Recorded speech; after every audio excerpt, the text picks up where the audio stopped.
Hello and welcome to You Heart Sports Talk. I'm Matt Tomer. And I'm Scott Morris. We have an amazing show for you today.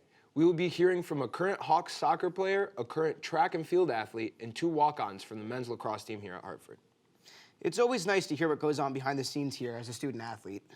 Some athletes have overcome a lot of obstacles before reaching this level, and some wear many hats outside of their sports. Our first athlete actually falls under that category of wearing different hats, especially the director's hat. First up, Scott Morris sits down with Hannah Dorso, a member of the track and field team who's also a cinema major here at UHeart. Let's take a look at what Hannah's got for us. My name is Hannah Dorso. I'm a junior here at the University of Hartford, and I run on the cross country and track and field team. I started track when I was 5, and we kind of had like a summer rec program in my town.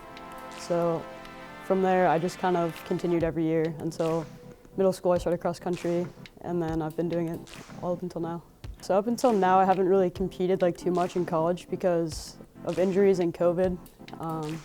So this year has kind of been my first, so far, the first full year that I've just been able to see what I can do at the college level. And it's been going really well so far. It's a lot of fun. So right now for indoor track, I'm number 2 on the all-time list for the women's mile and the women's 1,000. Hoping to break both those records next year in indoor season. But I have the school record in the 4x8 with 3 of my teammates, and we're number 2 on the all-time list for the distance medley relay as well. Hopefully can break that next year. So we have practice pretty much every day. We have to have 1 day off per week because of NCAA rules, but usually still run on that day anyway. We practice at 6:30 in the morning on Tuesdays and Thursdays, sometimes 5:15. We got lift on Tuesdays and Thursdays, and then practice like midday, Monday, Wednesday, Friday. Repeat that the next week. I'm a cinema major, and with that, I'm hoping to become an editor for either movies or TV. And I've actually created a couple of feature-length films on my own to practice the skills that I've learned in school. I started filming First Strike in June of 2020, and then we filmed that until August of 2020. And after that, I edited that project until the release date in November. I just released both of the films on YouTube. I haven't entered them into festivals yet, but maybe someday I will. So the inspiration from First Strike actually came when the coronavirus first reached the US, and I actually had a dream about kind of like a zombie apocalypse, like the week that COVID first started. So I guess that's where my inspiration came from, because COVID kind of reminds me of the way that a zombie apocalypse works. So I kind of wanted to equate the two and make kind of almost a comical kind of comparison there. Wow, that was really interesting to see what Hannah has created. To take everything she has learned here and to use it outside the classroom, it's nuts. Plus, she's breaking these track and field records left and right. Now we transition from the movie screen to the soccer pitch to hear about Rotem Fedita. Now, if I'm not mistaken, Matt, I do believe you were a soccer star, isn't that right? I mean, they didn't call me Messi for no reason. I was a menace on the pitch. Those were the good old days.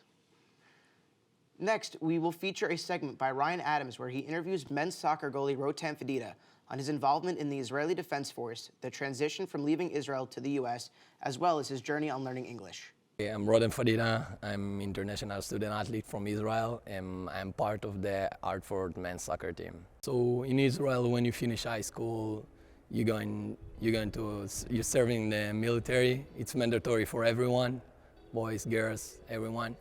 It was great. It's very dependent of what you're doing there, but from my side, it was a great experience. It was good for me. I think it gave me a lot for life, you know. Life as an international student athlete, it's a little bit different than American students. I think we carry with us more challenges than the other students, you know. All the new language, new culture, everything is new for us. So I think it's a little bit different for us. It's more challenging. It was tough. It was tough at the beginning. Yeah, I remember the first 3 weeks. It has been tough for me.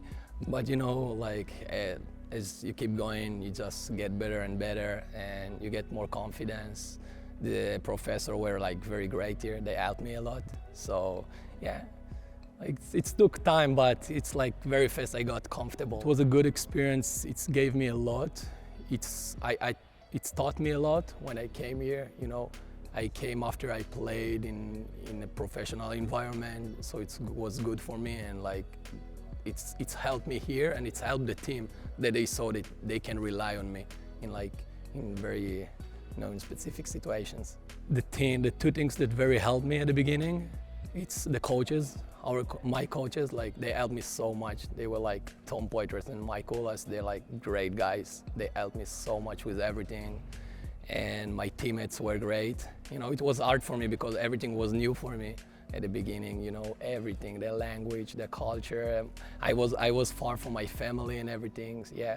But yeah, you just get used to it with the time. And here I am, like, after 2.5 years. It's like time flies, it's quick.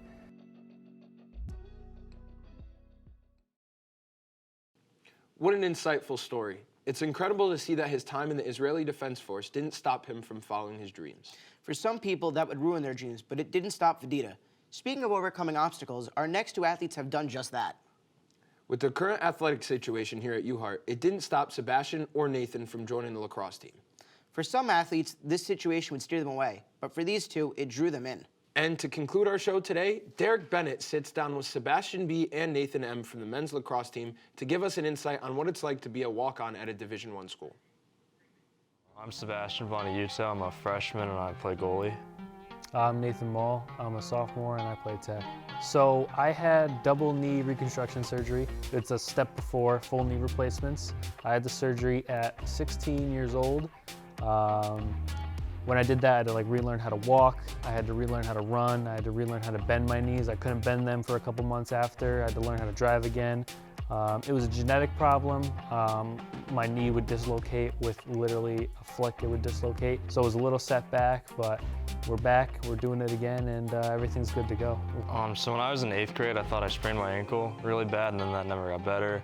So I got x-rays done, and they thought it was a benign bone cyst at first, and I got an MRI done, and they still thought that, and I had 4 surgeries done to clear that up, and after the 4th one, they realized it was osteosarcoma, which is a type of bone cancer. Which then I did 8 rounds of chemotherapy, and they amputated my left leg below the knee. And so that was a pretty long process getting back to walking and then running and playing sports again. For me, getting back to playing sports, that was my main motivator through everything. I mean, I was on crutches for 11 months. So I was like, when I'm off crutches, I'm doing everything that I could do before. I was tired of being in bed. There's a little mental gap or a mental block in my head that thinks oh, if you take this hard cut, your knee's gonna pop out or something like that. I have to get over the mental aspect of that. It's a little tough to push off my left leg now because I don't have an ankle joint, so moving around's a little different, but it's pretty good now. We don't have a season, so we're trying to actually it's more preparing for next season, I feel like. There's less lacrosse, more lifting, more movements in order to get us prepared for next season. After living with a walk-on athlete my freshman year, I know the obstacles that you have to overcome. It really seems like something that not many people can handle. Well, that's it for this week's show.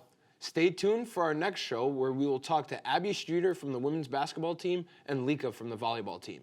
I'm Matt Tomer. And I'm Scott Morris, and this has been UHeart Sports Talk.